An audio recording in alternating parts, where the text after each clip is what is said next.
Dalam sesi ini kita akan meneruskan topik full adder atau penjumlah penuh. Jadi pada part 1 kita sudah mendalami pengertian tentang full adder dan juga merancang dengan cara intuisi saja. Dalam sesi ini kita akan mencoba merancang full adder dengan cara yang lebih matematis, yaitu dengan menggunakan peta Carnot dan aljabar Boolean. Saya cuma mengingatkan saja bahwa full adder itu adalah rangkaian logika yang menjumlahkan dua buah konstanta Boolean, kalau nggak nilai satu. Jadi dengan kata lain dia menjumlahkan 2 bit, tetapi bedanya antara dia dengan full adder adalah dia bisa memperhitungkan carry sebelumnya. Jadi kalau kita punya perhitungan seperti begini, 101 plus 11 misalkan, nah penjumlahan ini bisa dilakukan oleh half adder, tapi penjumlahan yang 3 bit ini harus dilakukan oleh full adder. Half adder menjumlahkan 2 buah bit, sedangkan full adder menjumlahkan 3 buah bit. Ini adalah tabel kebenaran atau truth table dari full adder. Jadi yang kita rancang apa? Kita merancang sebuah sistem yang memiliki 3 buah input, yaitu A, B, dan previous carry. CP itu adalah previous carry. Jadi previous carry dari puluhan adalah next carry dari satuan. Tapi next carry dari puluhan adalah previous carry dari ratusan. Ini adalah sum dan next carry. Ini sudah kita bicarakan pada bagian pertama full adder. Ini adalah full adder yang akan kita rancang. Pada bagian pertama kita merancang dengan intuisi saja. Kita caranya bagaimana? Waktu itu kita membagi full adder menjadi dua buah penjumlahan. Kemudian kita melihat bahwa ternyata next carry-nya adalah C1 plus C2. Sampai kita menghasilkan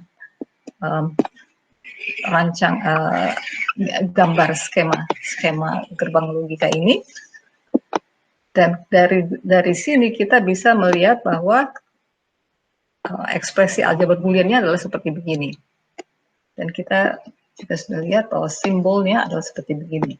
Nah, sekarang kita mau lihat, mau cek, ini nih, kita perlu cek, apa betul sum itu adalah, ini adalah ekspresi aljabar Boolean untuk sum, dan ini adalah ekspresi aljabar Boolean untuk next carry.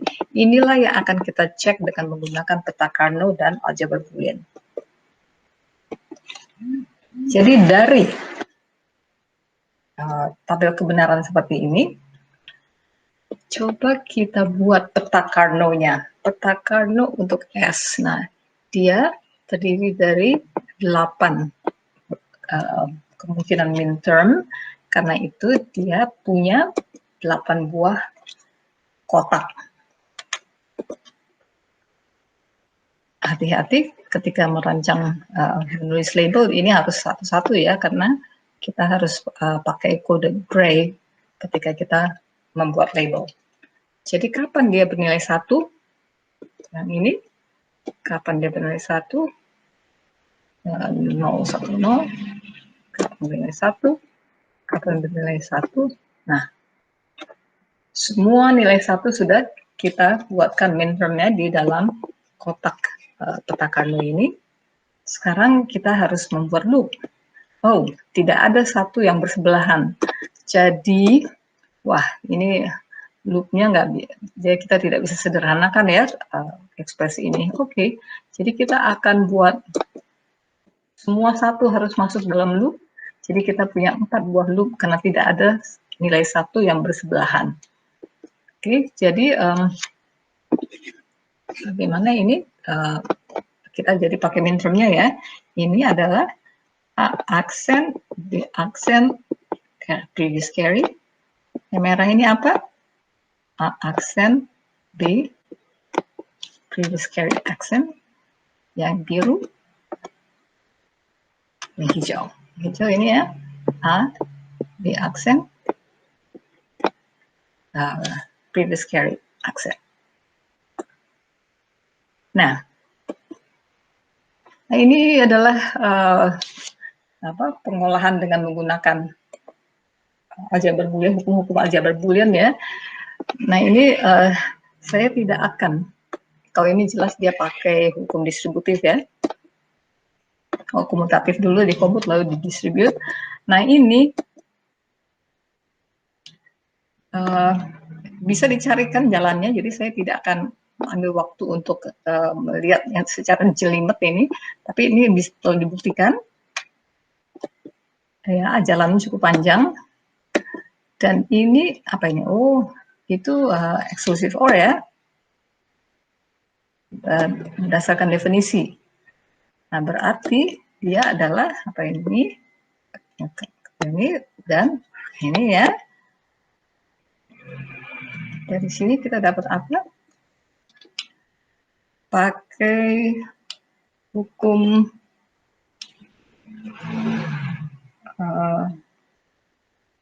definisi lagi. Itu adalah definisi eksklusif OR.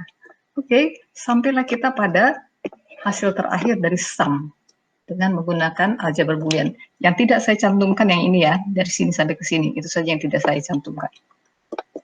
Jadi, kita dapat ini.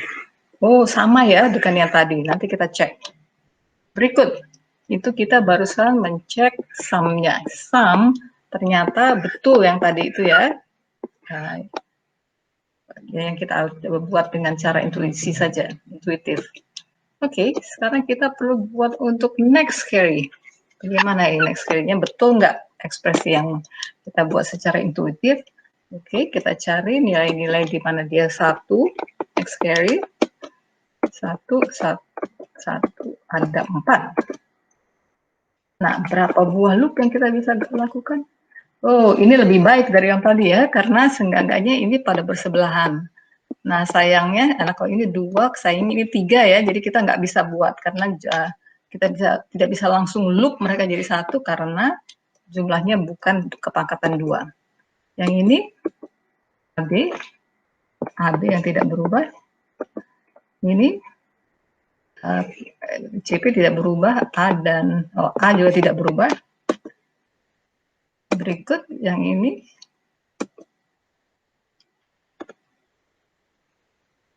D tidak berubah, dan previous carry tidak berubah. Oke, jadi ini adalah penyederhanaan bentuk DNF dengan menggunakan peta Carnot. Ini sudah kita dapat bentuk sederhana. Ini adalah sum of product dalam bentuk yang lebih sederhana.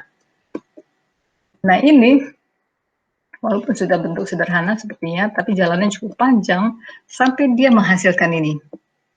Oke, jadi ini tidak saya beberkan di sini. Kalau perlu ada, itu bisa dicari. Oke, jadi sekarang gimana? Tadi ini ya sudah dapat ini. Sekarang satu lagi kita dapat ini, bahwa next carry adalah AB plus ini.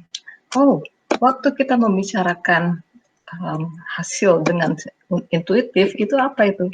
Oh, ini betul ya, sama ya, sama.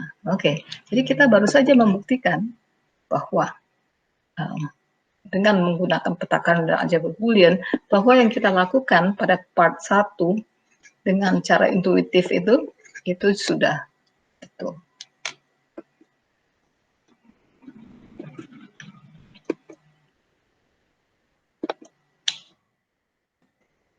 Oke, itu saya bawa-bawa, jadi coba kita rangkum apa yang kita sudah punya ya, atau kita sudah miliki.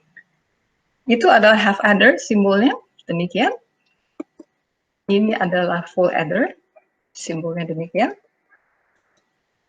Half adder itu isinya apa? Ini ya. Jadi apa? Ini carry-nya adalah A and B, sum-nya apa? A exclusive OR B. Full adder, kalau kita pakai half adder, gimana? Seperti begitu.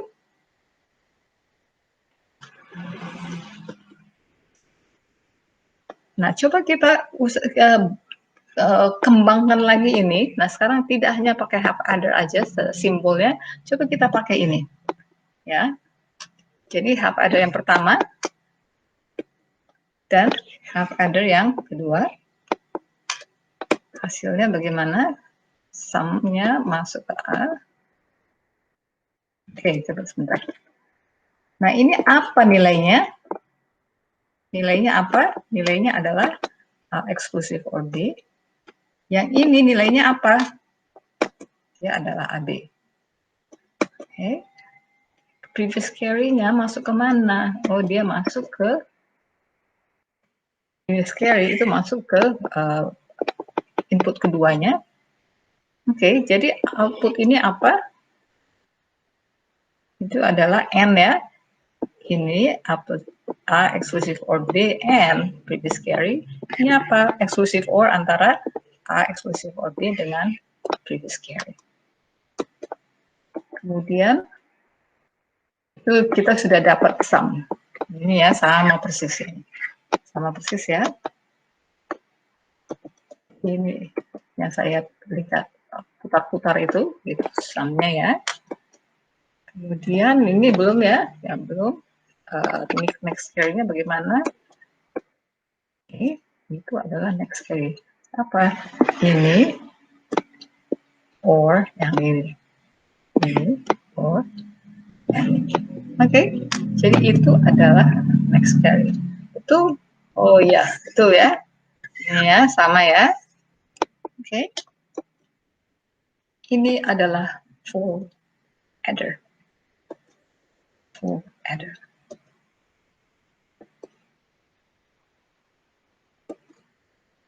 Oke, coba kita cepat saja kita cek ini benar nggak ya.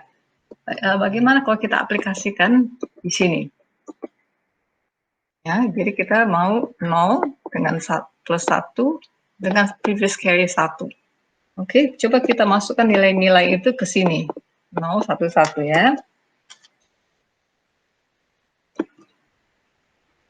0-nya ya A, B-nya 1, previous carry-nya 1. Oke, coba kita cek ini. Ini apa ini? A and B. 0 ya. Yang ini 0, eksklusif or 1 adalah 1. Berikut ini adalah 1N1. Berikut ini adalah 1 eksklusif or 1. Jadi 0. Yang ini apa ini? 0 or 1. 1. Ya, jadi hasilnya demikian. Nah, betul nggak ini? Sum-nya 0 dan next carry-nya 1. Betul ya? Ini kan 1 plus 1 kan 10 dalam bilangan linear. Oke, jadi kita baru saja berhasil menggunakan full adder ini dengan sebuah contoh. Jadi oke. Nah, sebagai latihan, cobalah kalian melakukan apa yang tadi saya baru lakukan. Telusurilah proses penjumlahan apa yang pertama ini ya, yang ini, dengan menyesuaikan labelnya. Jadi masukkan A-nya berapa. Ini sini ya, A-nya, B-nya, previous carry. Nah, telusuri sampai sini, cek bahwa dia betul. Satu lagi. Sekian. Dan jangan lupa supaya kalian tidak pernah berhenti belajar.